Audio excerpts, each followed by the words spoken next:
Hi, I'm Katrina, and this is Boldly Challenging Ableism.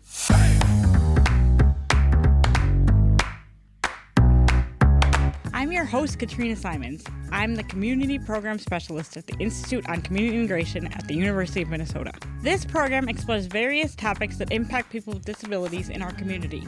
Each episode addresses a different aspect of our society within the context of ableism. Ableism is the prejudice that stems from the belief or belief system that assumes someone is less capable or less worthy because of a real or perceived difference in ability or function. On this program, we hope to answer some questions you may have been afraid to ask, or maybe some you didn't even know you had. Thanks for joining us. I hope you enjoy the conversation.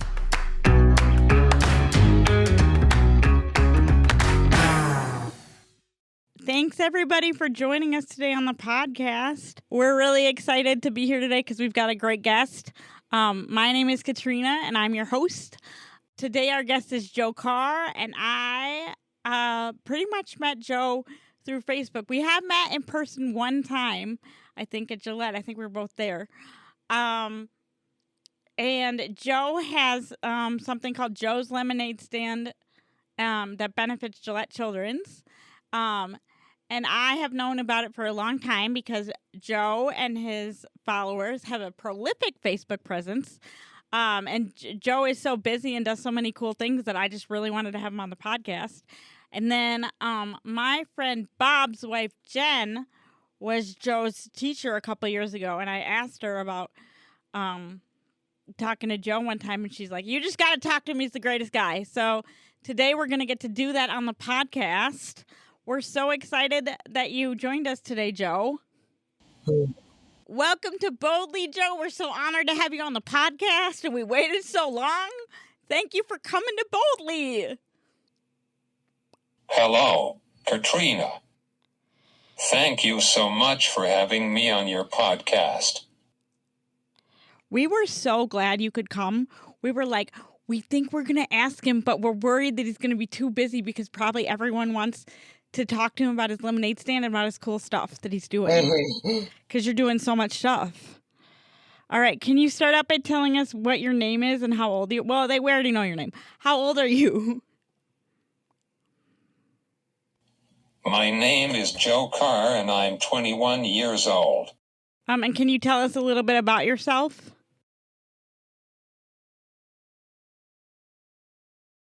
I'm in my final year of school. I'm sad that it's ending, but excited about my future. I'm a disability advocate and a cerebral palsy warrior. I was Richfield's Citizen of the Year in 2023. I like connecting with special needs families. Most importantly, I'm a human, not an object. Joe and I actually met a couple years ago at Gillette because I think we were both there. But what made me want to interview Joe is that he has Joe's Lemonade Stand, and it's a very, very profitable lemonade stand. Probably the most profitable lemonade stand I know about. And then my friend Bob is married to Jen. And I think Jen is one of your teachers at Transition Plus, right? Or was. She's retired now, but I think she was, right? Yep. And one time I was at Bob's house, and I asked Jen if she knew Joe, because Joe's kind of famous because of the lemonade stand and because he was on the news last year. And Jen said, well, Joe's just the greatest person to interview. And I thought, well, I got to interview Joe then. And that is how I ended up asking Joe to be on the podcast. And then we were all set to do it. And then we both got COVID one day apart, even though we were never together. And we've never seen, well, we have seen each other in person one time, but we were not together. But we just happened to get COVID one day apart, which I thought was kind of weird. And that's the story of how Joe came on the podcast. All right. You have some guidelines for how you would like people to interact with you. And you call it wheelchair etiquette. Can you tell our listeners what it says? My guidelines are, 1. Don't make assumptions about me. Just ask. 2. Please talk to me like you would anyone else. 3. I'm not an inspiration just for existing. 4. My wheelchair doesn't define who I am. 5. Respect me by seeing the person, not the chair. 6. Ask questions. Don't assume you know my story. 7. I'm just living my life. No pity, please. 8. See me for who I am, not what you think I am. 9. I'm not your feel-good story. I'm a person. 10. Let's have a real conversation. Just talk to me. Basically, the whole thing says to treat me the same way you want to be treated. All right, those are very interesting. Can you tell us where they came from and why they were needed? I was getting tired of people treating me like I'm different and special, because honestly it made me feel excluded and feel like nothing to them. A lot of times people who know people with disabilities call them inspiring or claim that they're always supposed to be happy. I needed this because I don't want to be known for that type of stuff anymore, and I just want to be treated with dignity and respect. All right, thank you. So, you're also an athlete and you do racing. Can you tell us what you've learned from that? My Team Triumph Minnesota is an inclusive athletic organization that allows individuals of all abilities to experience endurance events, such as 5K races, triathlons, and 6 meters, 4 marathons. It fosters a sense of community by pairing captains, individuals with disabilities, with angels, able-bodied athletes, who assist them throughout the event. Using adaptive equipment like racing chairs, rafts, or bikes, my Team Triumph ensures captains can fully participate. The organization promotes inclusion, friendship, and the joy of racing, emphasizing the importance of teamwork. Minnesota's chapter is part of a larger national movement to empower individuals with disabilities through athletic participation. It's an inspiring group that shows the power of connection and breaking barriers in sports. What I've learned from racing with my Team Triumph is that you always need to do your best and work hard towards the finish line. All right, excellent. I love it. So you are 21 right now, and we, in the state of Minnesota, we have transition programs that let people stay in the same school district until they're 22. So this is your last year of your transition program. Can you tell us about what that experience was like? So, what I've learned at my Transition Plus program is how to get ready for life on your own. Some examples are how to get a job and how to buy or rent an apartment. During my time at T Plus, I've accomplished writing my name, going down in the elevator by myself, trying out the bikes in the weight room, doing wrist weights and dumbbells, even taking Tylenol by mouth. My individual educational plan, known as an IEP, in school has helped me at home. For example, I was able to wipe my face, wipe my hands, wash my tray, wipe the remote, take my tray off, and drink my one medicine. All right, so you accomplished a lot at your transition program. Whoa. You also have a business called Joe's Lemonade Stand. Can you tell us about that? And you can start at the very beginning. We want to hear it all. I had a big surgery at Gillette Children's where I'm a patient. I had an incredible care team like I normally do.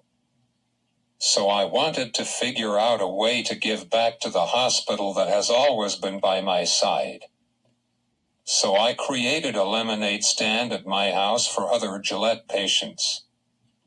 The first couple of years I raised money for gas cards, but when the pandemic hit, not a lot of people were driving.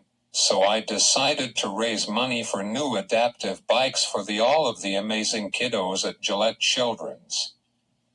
Over the past 9 years I raised $70,656 for Gillette Children's. Whoa, that's so much money. That's like a lot of people, that's their salary for like the year. And you raised it with lemonade stands. That's amazing. You do the lemonade stand with somebody named Bill. Where did you meet Bill? Or is it Bob? I think it's Bill. I'm pretty sure it's Bill. Yeah, it's Bill?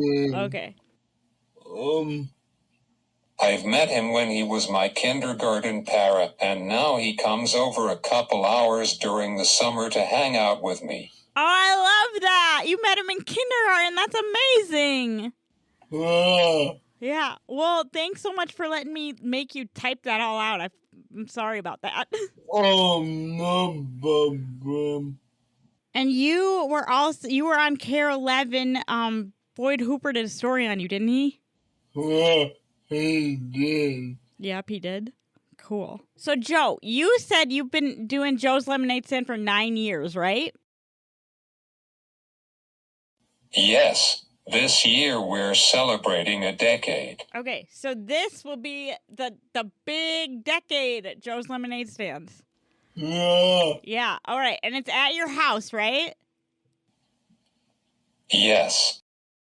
Okay, and we don't have a date yet for this year, but it's always in June, right? Right. Yep. Okay, and will you be doing anything special for it this year since it's the 10th one? I don't know yet. Okay, still in the planning phases. Okay. Is there anything else you want to tell people that might want to go to Joe's Lemonade Stand about Joe's Lemonade Stand?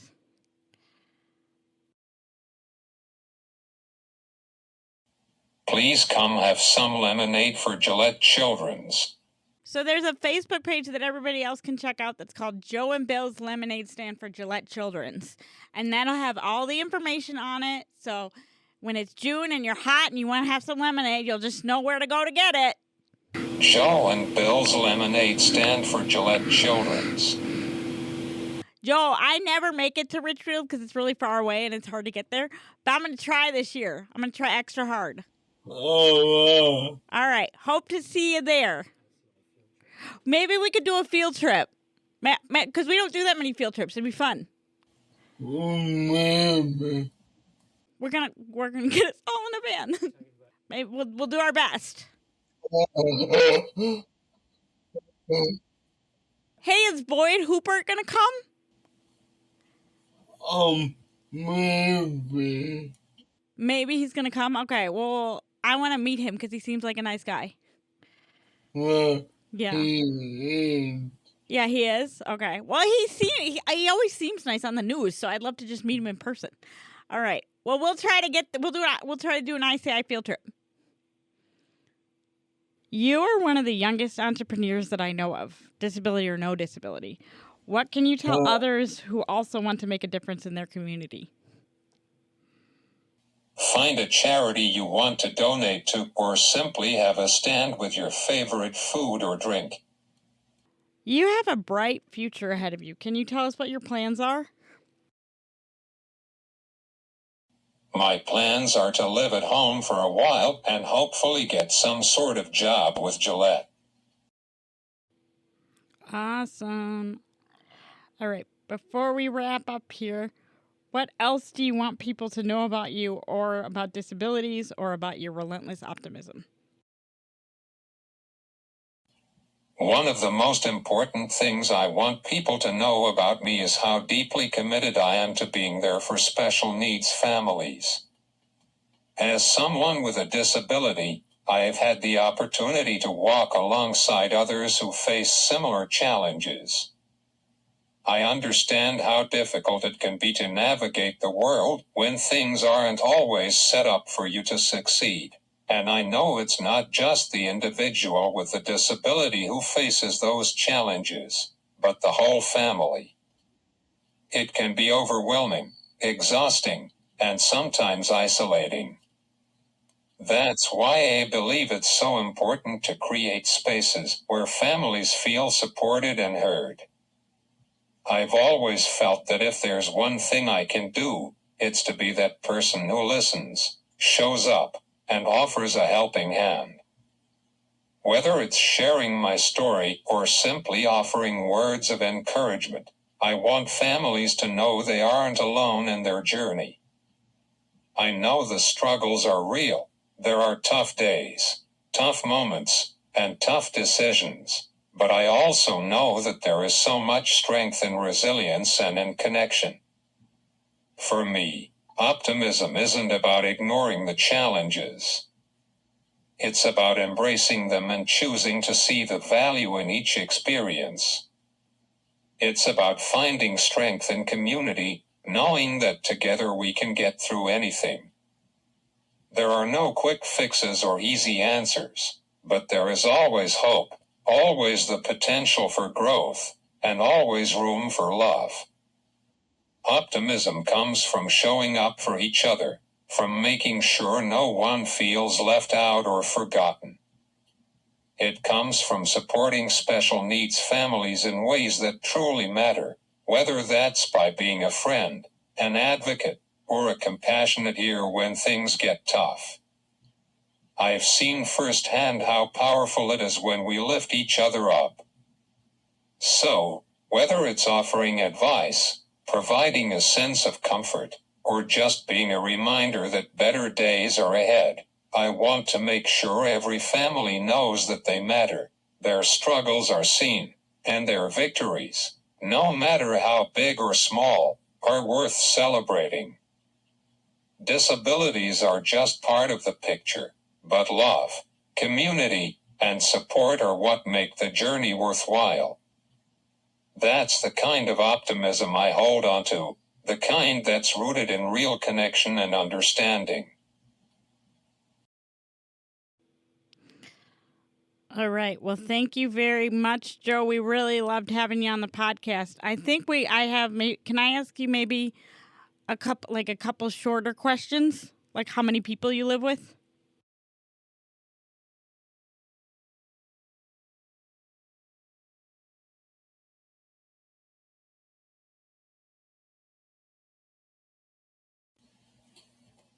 I live with my mom and dad and my sister Eleanor. Okay. And are you the oldest or the youngest?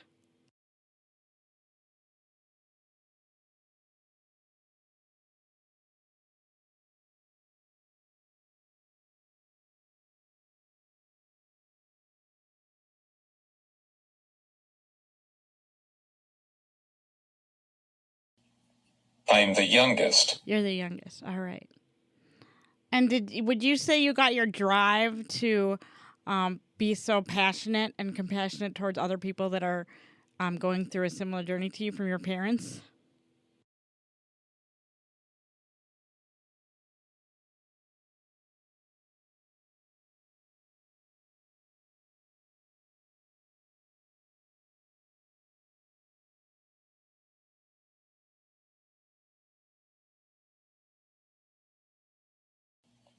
Honestly, I got it from seeing the hard work that my Gillette buddies put in. That is a solid place to get it from. I wanted to ask you a little bit about the movie Out of My Mind. Out of My Mind was a book by Sharon. Is a book. It still is. It's a book by Sharon Draper, and it's about a girl in like middle school, and she has cerebral palsy, and she is in a secluded or not secluded, but a segregated classroom, and she makes her way into a mainstream classroom, and it's about how she's very bright and how she has a lot to bring to the classroom and a lot of reasons to be in mainstream, but also there are some challenges. And everybody, I would say, in the story learns, both her and her classmates and their family. And it's just a beautiful story, both in book and in movie form. It's exciting because they used an actor that has cerebral palsy to play the lead role, so that's exciting. And then a lot of people have said in the past that we really don't, when we try to put communication difficulties on the screen, we don't do a very good job. And everybody that I know that saw the movie thought that they did an excellent job in this film. So it's a really good film. Out of My Mind is such a good example about how to treat and include someone with a disability. I thought so too. And it just came out right around Thanksgiving, I think, is when it came out. And almost everybody that I know said that it was a really good example of some of the things that they went through. I thought it was a really good movie. And then you went to the Gillette premiere thing, right? I did. And was it neat to be able to watch it with other people who had also had that experience?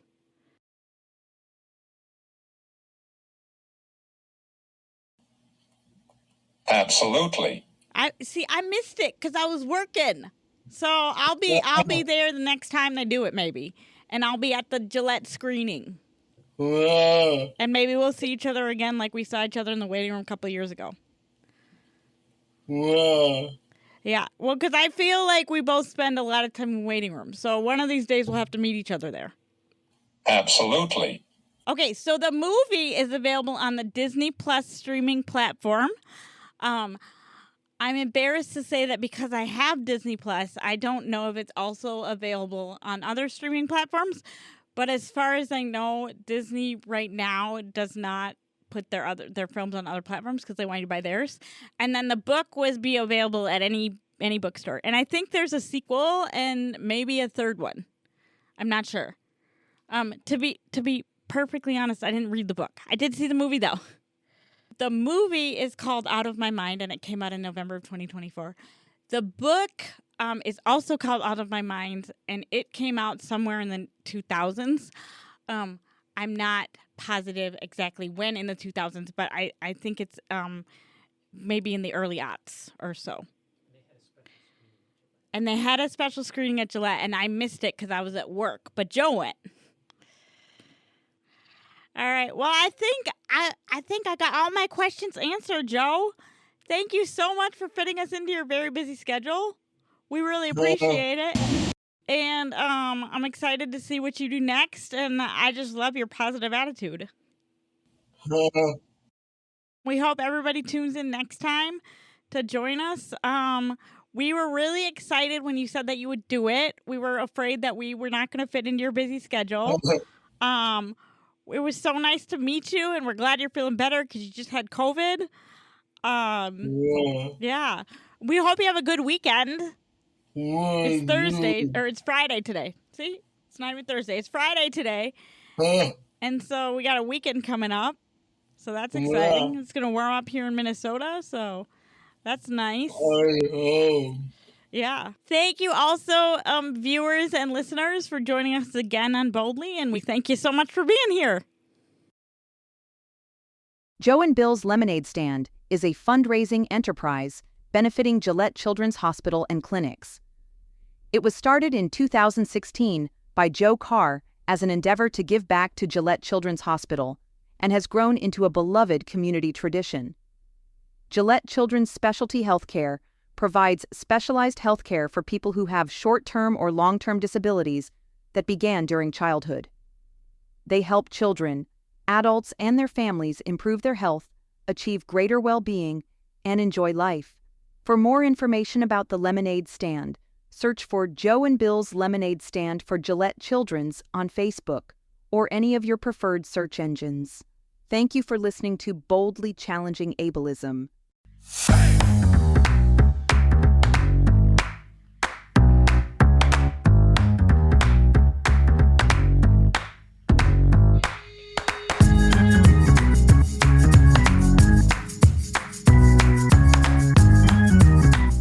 Boldly Challenging Ableism is a co-production of AM 950, the progressive voice of Minnesota, and the Institute on Community Integration at the University of Minnesota. For more information, please visit ici.umn.edu.